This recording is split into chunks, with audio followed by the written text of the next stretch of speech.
What do you want to be when you grow up? This was a question grown-ups often asked us when I was little. What do you wish to be when you grow up? While all the other kids came up with cool answers, like professional soccer player, professional dancer, or musician, I couldn't come up with anything.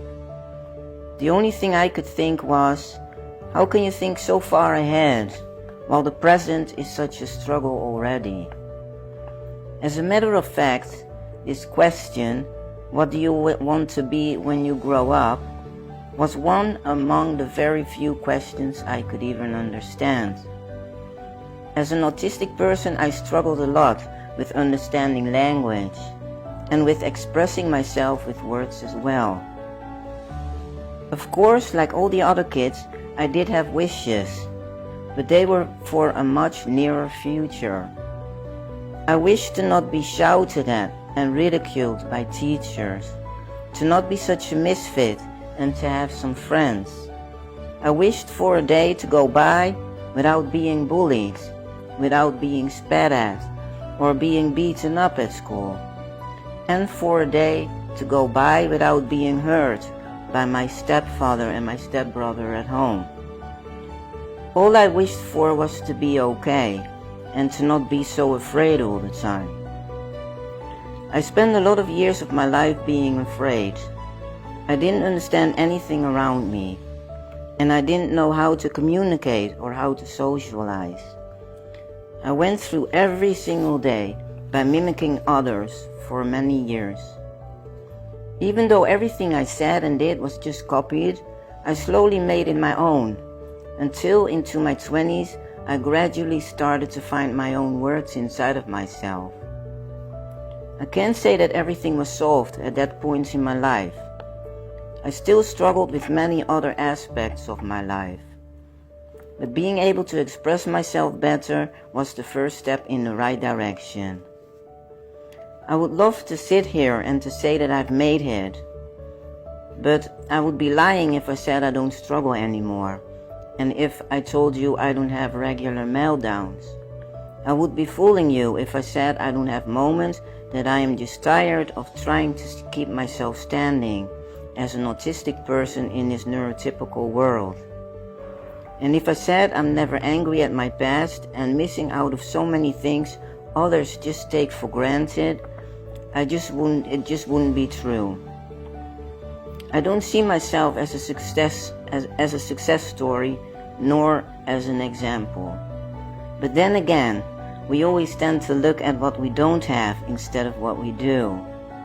We tend to compare ourselves with other people and look at their achievements without even knowing where their journey started. Reaching home is a great achievement when you were born on third base, but reaching second base when you were born on first, the achievement is such as celebratory. Looking at the wishes I had as a child, they all did come true. I do understand the world better now. I do have friends, and I don't get bullied or beaten up anymore. And I get to pursue my greatest passion, making realistic pencil drawings which are appreciated by people all over the world. I wonder if the kid who said he wanted to be a professional soccer player had his wish come true as well. Taking this in regard, maybe I am a success story after all. Even though things get very tough at times, I'm not giving up.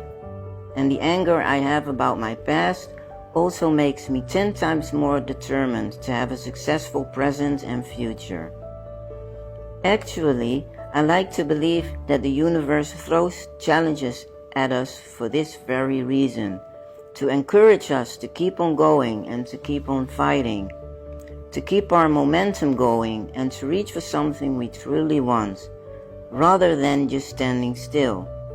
Look at what happens to a shark when it stops swimming. It dies. And there's a reason why challenges need to be hard, because how can we celebrate our victories if every fight is easy? Without any darkness, we wouldn't be able to see the beautiful sparkly stars.